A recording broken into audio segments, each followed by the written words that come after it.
주님의 이름으로 여러분 축복하고 환영합니다. 오늘은 종료절이고 고난주간의 시작입니다. 우리가 영상에서 보신 것처럼 예수님은 우리의 죄를 대신해 십자가의 대속의 은혜로 우리 자신에게 위해 생명을 내어주시기 위해 이 땅에 오셨습니다.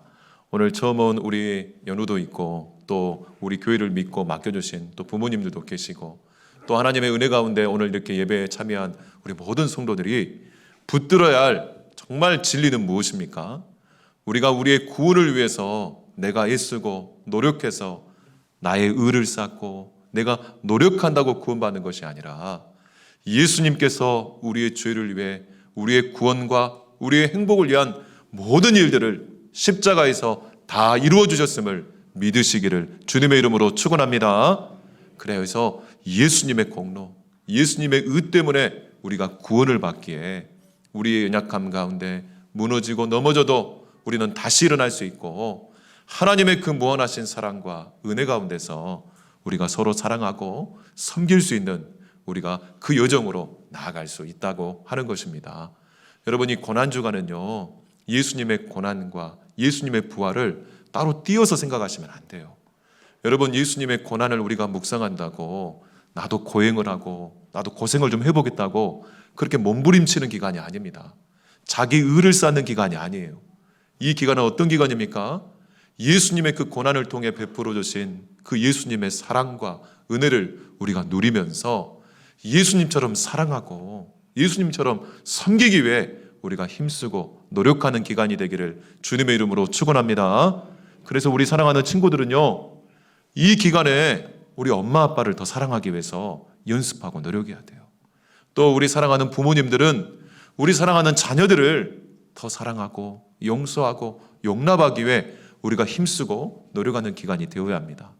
또 우리 사랑하는 형제들, 우리 사랑하는 성도들, 우리 사랑하는 이웃들을 우리가 예수님의 그 십자가의 사랑으로 더 용서하고 용납하고 이전에 갖고 있었던 그 서운한 마음들, 이전에 갖고 있었던 그 상처들까지도 예수님의 그 십자가의 사랑의 피로 다 씻어낼 수 있도록, 그래서 이 기간에 여러분 우리가 기도함을 통해 더 사랑하고 용서하고 하나가 되기를 주님의 이름으로 축원합니다.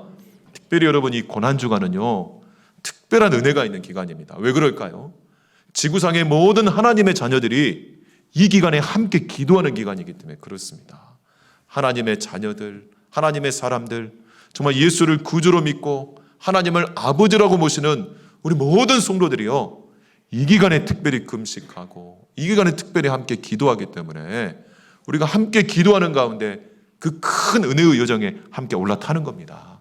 그래서 그 안에서 우리가 은혜를 받고 그 안에서 우리가 더 사랑하고 그 안에서 우리가 치료되고 회복되는 복된 기간이 되기를 주님의 이름으로 축원합니다.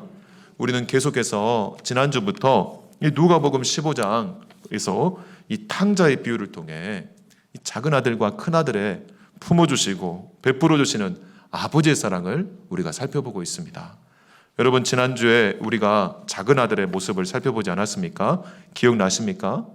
아버지가 돌아가시지도 않았는데 유산 상속을 요청해서 결국은 그 불효막심한 그 작은 아들이 결국은 아버지 집을 떠나 재산을 가지고 마음껏 살아갑니다.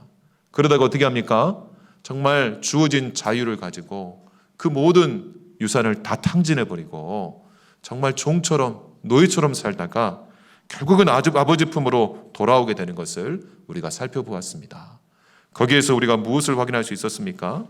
우리 인생의 문제는 소유를 잃어버리고 돈을 잃어버린 것이 문제가 아니라 관계를 잃어버리는 것이 문제다라고 하는 겁니다. 우리는 하나님 아버지와의 관계를 포기하고 등져버리고 물질과 소유를 정말 그렇게 찾아가지만 결국은 여러분, 물질과 소유는 없어지기 마련이고 결국 끝까지 남는 것은 뭡니까? 관계라고 하는 것이에요. 결국은 염치를 불구하고 아버지께 찾아가지만 아버지는요, 저 멀리에서 이 아들을 발견하고 정말 버선발로 달려와서 아들이 잘못했다고 말하기 전에 먼저 품어주시고 먼저 안아주시고 바로 집으로 정말 데리고 들어가서 어떻게 합니까? 바로 반지를 끼우고 옷을 입히고 신발을 시키면서 이 아버지의 아들로서의 이 거룩한 신분, 거룩한 관계를 회복시키면서 잔치를 베풀어 주는 것을 우리가 확인할 수가 있었습니다. 그 이후에 이제 큰아들의 반응과 모습을 오늘 본문을 통해서 우리가 확인할 수 있습니다. 여러분, 누가복음 15장 25절로 28절 말씀 우리 같이 한번 읽어보겠습니다. 시작. 맏아들은 밭에 있다가 돌아와 집에 가까이 왔을 때에 풍악과 춤추는 소리를 듣고 한 종을 불러 이 무슨 일인가 물은데 대답하되 당신의 동생이 돌아왔음에 당신의 아버지가 건강한 그를 다시 맞아들이게 됨으로 인하여 살진 송아지를 잡았나이다 하니 그가 노하여 들어가고자 하지 아니하거늘 아버지가 나와서 권한대. 아멘. 여러분, 이 큰아들이 집에 돌아오니까 큰 잔치 소리가 들리는 거예요. 정말 그러니까 놀래서 무슨 일이냐라고 종에게 물었습니다. 그러자 뭐라고 합니까? 당신의 아버지가 당신의 동생이 돌아오니까 큰 잔치를 벌였습니다 라고 그렇게 이야기를 해주는 겁니다. 여러분, 이 15장 25절에서 의도적으로 뭐라고 합니까? 당신의 아버지, 당신의 동생 이렇게 이야기해요. 그러자 그 소식을 듣던 바로 이 큰아들은, 형은 어떻게 합니까? 노하였다. 화를 엄청 냈다는 거예요. 그리고 아버지가 베풀어 주신 잔치에 안 들어가기를 거부했다는 겁니다. 여러분, 이 큰아들은 왜 화를 냈을까요? 왜 아버지의 잔치에 들어가기를 원하지 아니하였을까요? 그것은 바로 누가복음 15장 29절 30절에서 우리가 알 수가 있는데요. 우리 29절 30절 한번 읽어보겠습니다. 시작. 아버지께 대답하여 이르되 내가 여러 해 아버지를 섬겨 명을 어김이 없거늘 내게는 염소 새끼라도 주어 나와 내 벗으로 즐기게 하신 일이 없더니 아버지의 살림을 창녀들과 함께 삼켜버린 이 아들이 돌아오매 이를 위하여 살진 송아지를 잡으셨나이다. 아멘. 여러분, 이 아들이, 큰아들이 왜 화를 냅니까? 그리고 왜 아버지의 잔치에 들어가기를 거부합니까? 바로 이 큰아들의 이 표현 말을 통해서요, 이미 큰아들은 아버지와의 관계가 단절되어 있다는 것을 우리가 확인할 수가 있습니다. 여러분, 우리 한글 성경에는 아버지를 아버지에 해서 밑줄친 부분을 보시면 아버지라고 번역을 해놨지만 여러분, 헬라 원어 성경을 보면요, 아버지라고 표현하지 않습니다. 뭐라고 표현하냐면 여러 해 당신을 섬겨 명을 어김이 없었으니 당신의 살림을 당신의 아들이 하면서 아버지를 아버지라고 부르지 않아요. 그리고 또 동생이 돌아왔는데 동생을 동생이라고 부르는 것이 아니라 뭐라고 부릅니까? 당신의 아들이, 네 아들이 돌아왔다. 그렇게 표현하고 있어요. 여러분, 이 큰아들, 이 맏아들의 이 말을 통해서 우리는 뭘 알 수 있냐면 이 큰아들이 아버지 집에 살고 있지만요, 아버지와의 관계가 단절되어 있는 것을 우리가 확인할 수 있습니다. 여러분, 왜 이 큰아들은 아버지와의 관계가 단절되게 되었을까요? 그 실마리를 이 빨간색 부분 보시면 섬겨라는 단어에서 확인할 수 있는데 이 섬겨의 원뜻이 뭐냐면 노예처럼 살다, 종처럼 살다 이렇게 표현하고 있습니다. 무슨 말입니까? 이 큰아들은요, 아버지 집에 살았음에도 불구하고 아버지의 아들로 산 게 아니라 뭘로 살았어요? 종으로 살았다는 거예요. 노예로 살았다는 거예요. 그리고 아버지를 아버지로 대하는 것이 아니라 마치 종이 주인을 대하듯이 노예가 상전을 모시듯이 그렇게 아버지를 그렇게 모시고 살았다는 거예요.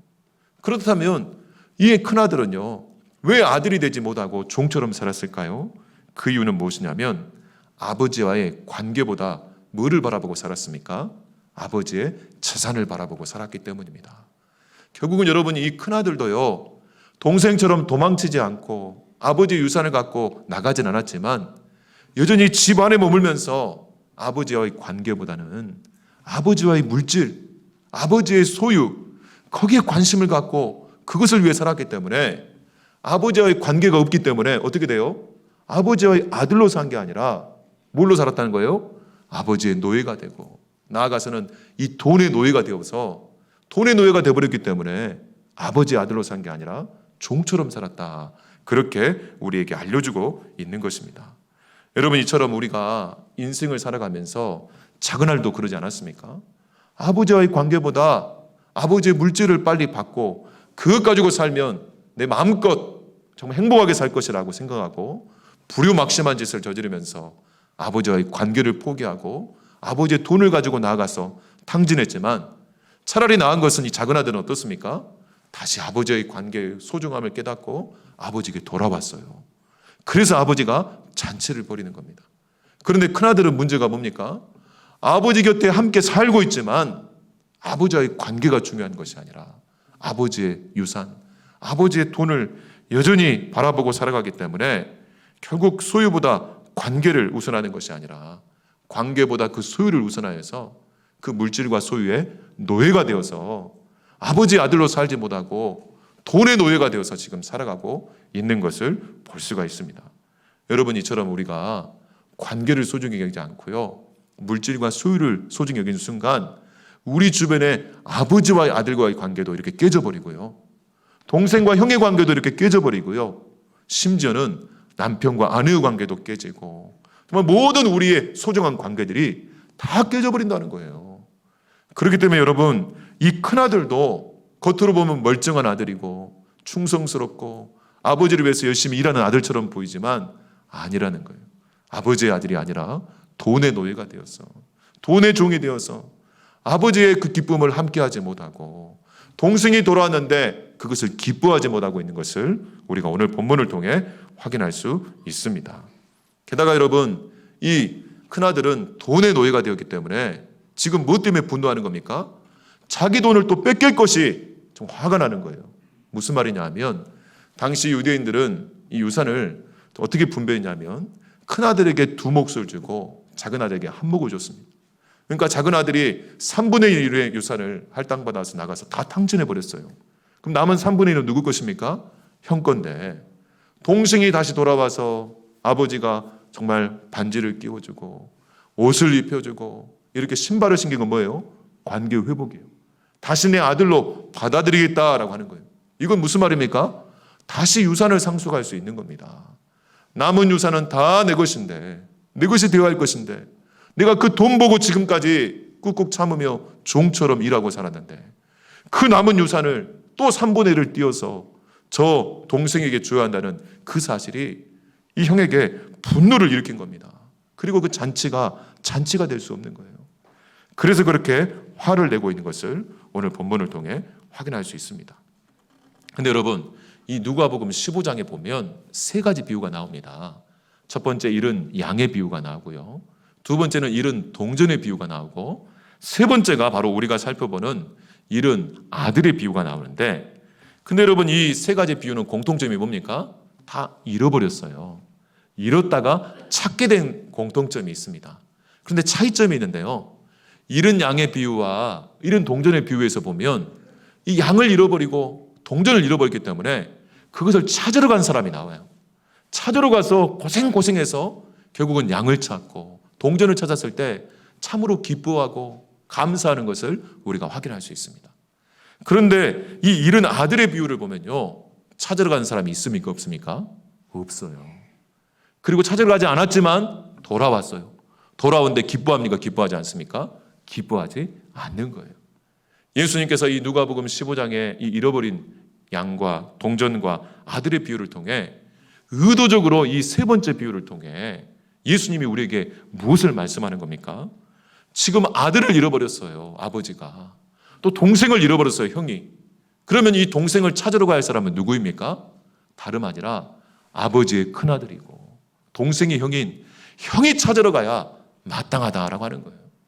이 형이 돈의 노예가 되고 물질의 노예가 아니라 아버지의 아들이었고 동생이 형이라고 하는 이 관계가 우선했다면 어떻게 될까요?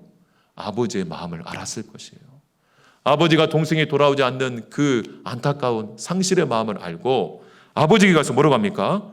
제가 어떻게든 동생을 찾아서 집으로 데려오겠습니다, 아버지. 걱정하지 마십시오. 그렇게 말을 하고 밭에서 지금 자기가 일을 할 것이 아니라 어떻게 해야 됩니까? 일은 종들에게 맡기고 자기 사랑하는 동생을 찾기 위해 그렇게 수소문하면서 그렇게 갔어야 마땅하다는 것을 앞선 잃어버린 양의 비유와 잃어버린 동전의 비유를 통해 우리에게 암시하고 있는 것입니다. 그런데 이 형은 어떻습니까? 이 큰아들은 어떻습니까? 지금 관계가 다 깨져버렸어요. 이 돈 때문에, 물질 때문에. 그래서 아버지이지만 아버지가 아닌 거예요. 동생이지만 동생이 아닌 거예요. 그러니까 그 상실의 기쁨을 누리는 게 아니라, 그것을 가지고 찾으려고 하는 게 아니라 자기 돈 잃을 것이 두려워가지고 이렇게 분노하고 화를 내면서 아버지의 잔치를 참여하는 것을 거부하고 있는 것을 우리가 확인할 수 있습니다. 여러분, 이 본문을 통해서 우리가 알 수 있는 것은 무엇입니까? 앞서 지난주에 우리가 뭘 봤죠? 동생이 돌아왔을 때 아버지가 기뻐하면서 잔치를 베풀었어요. 그런데 여러분, 이 동생이 진짜 아들이 되려면 누구의 희생이 필요합니까? 형의 희생이 필요해요. 형이 자기 물질을 다시 나눠줄 결단을 해야 되고, 형이 아버지의 뜻에 순종하여서 자기 동생을 받아들이는 이 순종과 희생과 헌신이 필요해요. 그런데 여러분, 오늘 본문에서는 이 형이 그것을 거부하고 있는 것을 볼 수가 있습니다.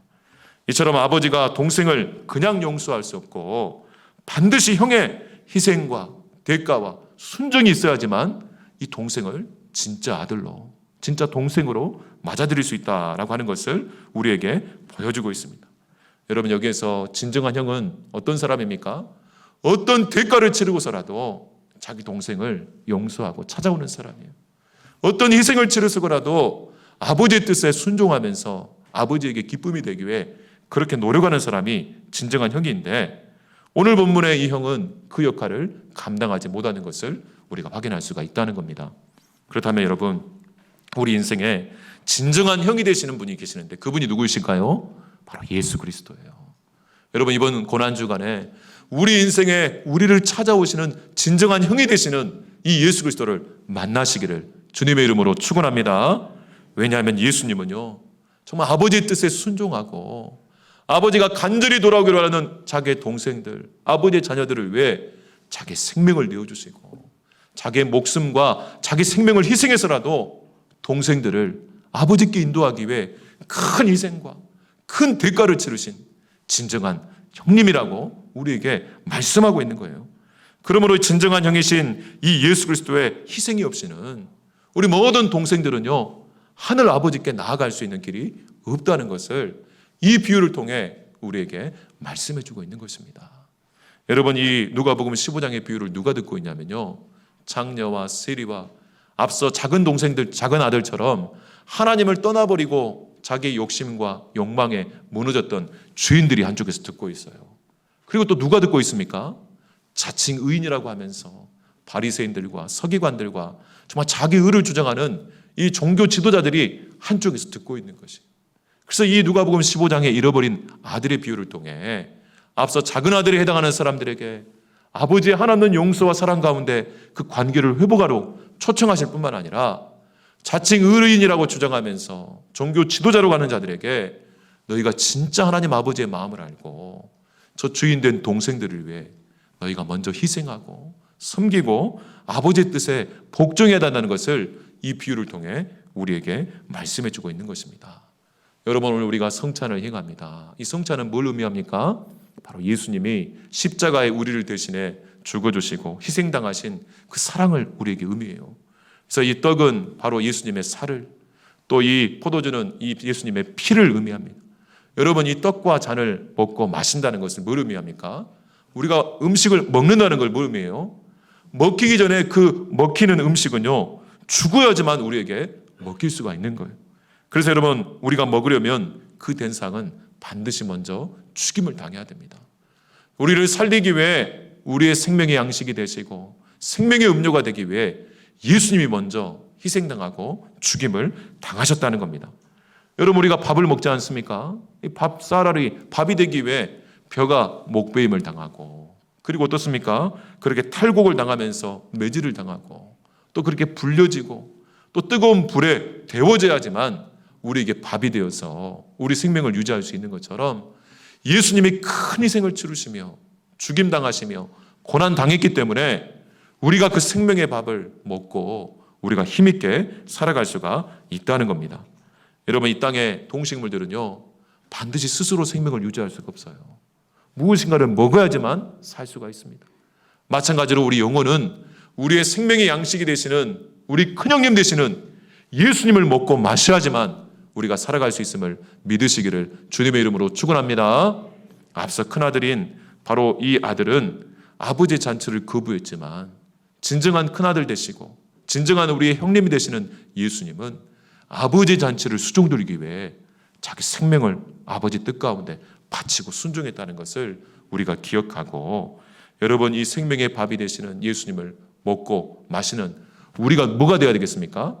아버지의 잔치를 거부하는 것이 아니라 아버지의 잔치를 수종드리기 위해 예수님처럼 아직 돌아오진 않은 우리 동생들을 위해 내가 예수님처럼 이 아버지의 잔치를 위해 희생하고 섬기고 수고하는 그 결단과 은혜가 이번 성찬을 통해 있기를 주님의 이름으로 축원합니다. 그래서 여러분, 매 주일마다 이렇게 아버지 잔치가 우리 교회 가운데 열리는 거예요. 이거는 여러분 희생과 섬김 없이 불가능한 일입니다. 이 예배당과 아버지 이 성찬을 위해 또 알게 모르게 여러 가지 모습으로 앞선 큰형님 되는 우리 큰누나들 되는 예수님을 따르는 모든 성도들의 희생과 섬김이 있었기 때문에 우리가 이 잔치에 값없이 참여할 수 있는 거예요. 마찬가지입니다. 우리 교회 직분자라는 어떤 것입니까? 바로 큰형님 되시는 예수님처럼 우리의 생명을 걸고 우리 동생들을 위해 자기 생명을 나눠주고 희생하며 섬기며 아버지의 잔치를 위해 정말 순종하고 따르는 바로 그런 자들이 직분자들이라고 할 수 있습니다. 이 성찬을 통해 우리가 이 하나님의 사랑과 은혜를 누릴 뿐만 아니라 이 사랑과 은혜를 실천하기 위해 예수님처럼 아버지의 뜻에 순종하며 또 섬기고 사랑하는 은혜가 있기를 주님의 이름으로 축원합니다. 하나님 아버지, 감사합니다. 예수님의 보혈의 피로 우리를 깨끗하게 하여 주시고 주님의 사랑과 은혜 가운데 새로운 생명으로 살아가게 하여 주심을 감사합니다. 우리 사랑하는 모든 성도들의 심령에 하나님의 은혜와 자비를 통해 우리 가정이 살아나고 우리 교회가 살아나며 열방과 하나님의 나라가 우리 가운데 임할 수 있도록 역사하여 주시옵소서. 모든 것 감사드리며 예수님 이름으로 기도하옵나이다. 아멘.